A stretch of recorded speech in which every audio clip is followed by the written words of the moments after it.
Breaking news now, a mid-state boy is still missing after allegedly being nabbed by his own mom. News Channel 5's Alexandra Cohen has been working this one. And Alexandra, what are police saying right now? Do they have any idea where this biological mom and this kid may be? Steve, not at this time, which is why they've issued a statewide Amber Alert. What they know, though, is the mother apparently picked up that boy from school yesterday, and she does not have custody, so that's why a warrant has been put out for her arrest. This is a look at 12-year-old Stephen Merriman of Cookeville. He was last seen at school yesterday wearing a gray shirt and plaid shorts. Police describe him as being about 5'2", 100 pounds with brown eyes.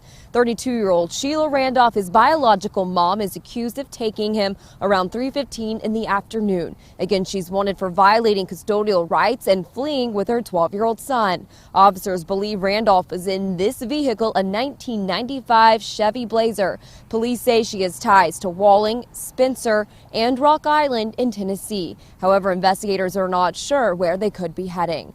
Police also tell us the 12-year-old boy could be with an anonymous or unknown 39-year-old man. If you have any information, call 911 or the TBI.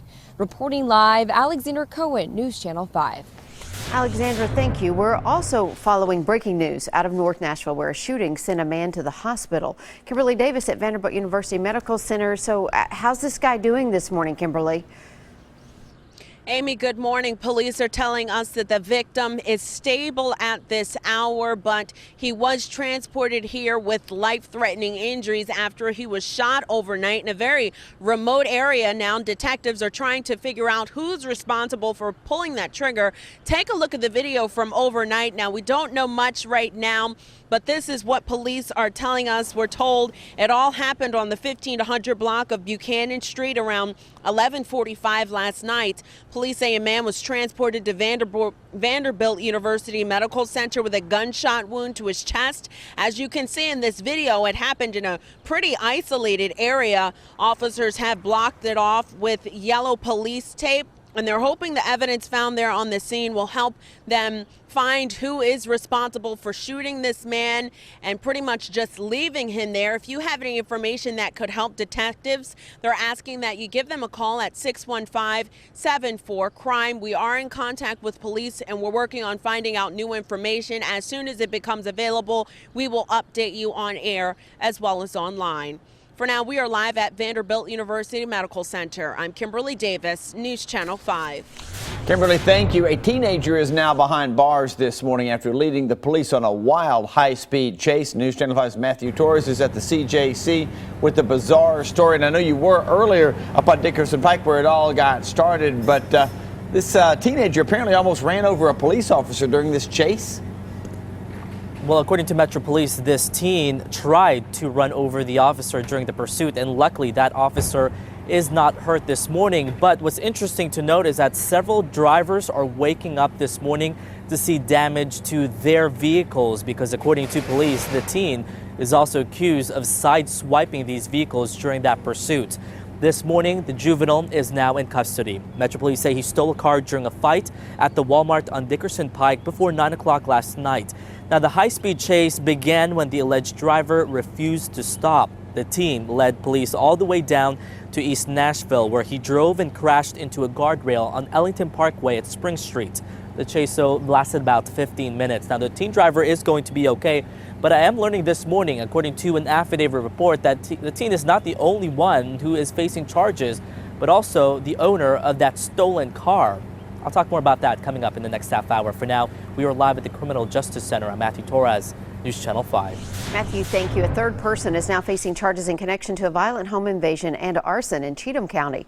Ariel Robinson's now behind bars, along with Timothy Schaffner and Christopher Duncan. Investigators say the trio beat a man inside his home in Ashland City, tied him up, lit his house on fire, and left him for dead.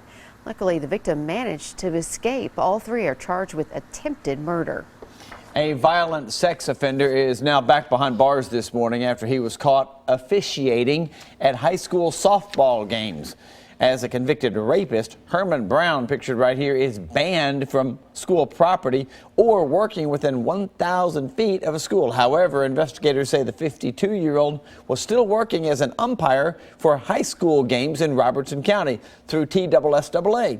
We're told Brown was hired before the association began requiring background checks for officials. That's obviously changed now.